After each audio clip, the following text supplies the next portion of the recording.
My entitled wife disappeared after a girl's trip. Years later she showed up at my doorstep with a baby, so I destroyed her life. I used to be happily married to my wife for over 4 years. 4 freaking years, and she left it all behind anyway. We never had any problems in our relationship. But right after we got married, we found out that I can't have kids. My S count was extremely low. That was a very big shock because we had both agreed that we wanted at least 2 kids of our own. It even had me go into depression, from which I luckily recovered thanks to therapy. Over the 4 years, I tried to get her to agree to other options, one of which was adopting. But she denied everything, insisting that she was fine even without kids. That was surprising and unbelievable, because before marriage, she would always tell me how much she wanted kids. She would literally sit for hours and look at stuff she wanted to buy for her future child. But after that day at the doctor's appointment, she became completely numb to anything baby related. She would often make offhanded comments about me, insulting my weight and lack of fitness. But when I confronted her, she would deny everything and claim that everything was normal. Her change bothered me at the start because I thought she was forcing herself to accept reality, but as time went on I forgot about it and moved on. Then came the big moment, her planned trip. We lived in Brighton, which is in Europe, and she wanted to go to America for a trip with her friends. This wasn't the first girl's trip she had gone on, so I was very supportive of her. I even helped her pack and bought her new clothes to wear on the trip. Little did I know, she had a crazy plan cooking inside her head. After dropping her at the airport, I went home and stayed up so I could call her and make sure she was safe when she landed. After 9 hours of drinking coffee to stay awake, I checked that her flight had landed and called her to make sure. The ringtone rang, but she didn't pick up. I tried a few more times, and even texted her about it, but still, there was no reply.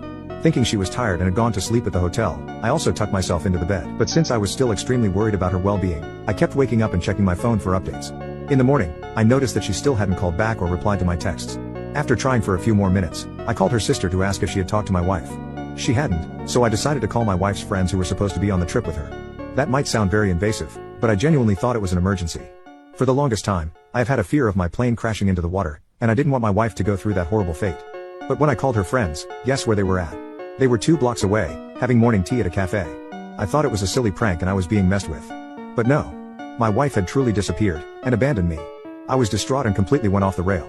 I got really drunk and showed up at her parents' house, claiming that they were hiding them. My mother-in-law was really kind and understanding of my situation, however. She let me in her home and comforted me for days. I can't remember how many times I cried on her shoulder.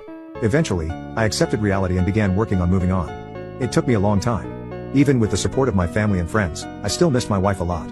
I kept thinking that she hadn't abandoned me, and maybe she had suffered a terrible fate and was waiting for me to rescue her. I had to go to therapy for 2 long years before I stopped having nightmares about her being lost in a forest. But I didn't give up and did in fact move on. I was going on golf trips with my friends again. Going to pubs with them and getting absolutely smashed. Joining the gym and finally working on my fitness level. I even got a promotion at my company.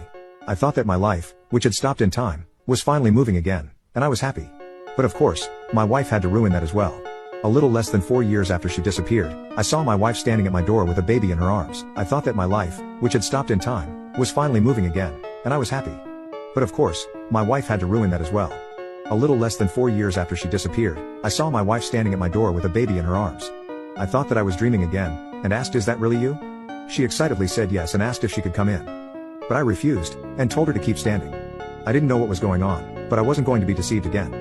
"Why did you come back?" I asked her. And her reply enraged me more than anything. "I know that you are angry, but let me explain. I did this for us, and our future. I was really unhappy in our marriage, and needed a way out. I am sorry for what I did to you, but it had to be done. I wanted a child, and you couldn't give that to me. And I thought that running away from you and having a child with someone else would be the only solution. But once I had him, I realized that I wanted to come back to you. You were still the one whom I loved in my heart. So, here I am. I want to raise this child, our child together with you, and spend the rest of our married life happily." I took a moment to process her words, and then just started laughing. This woman was crazy if she thought that she was justified in what she did.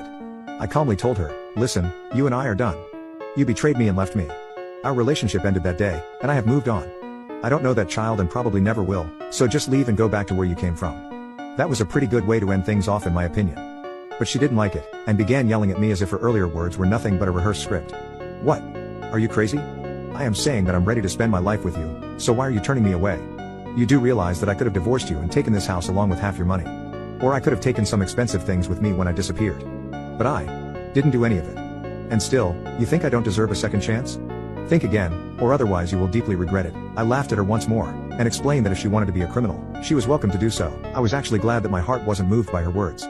I was still mad at her, but could control my anger perfectly, meaning that I had truly moved on. I called her crazy and shut the door in her face, deciding to never see her again.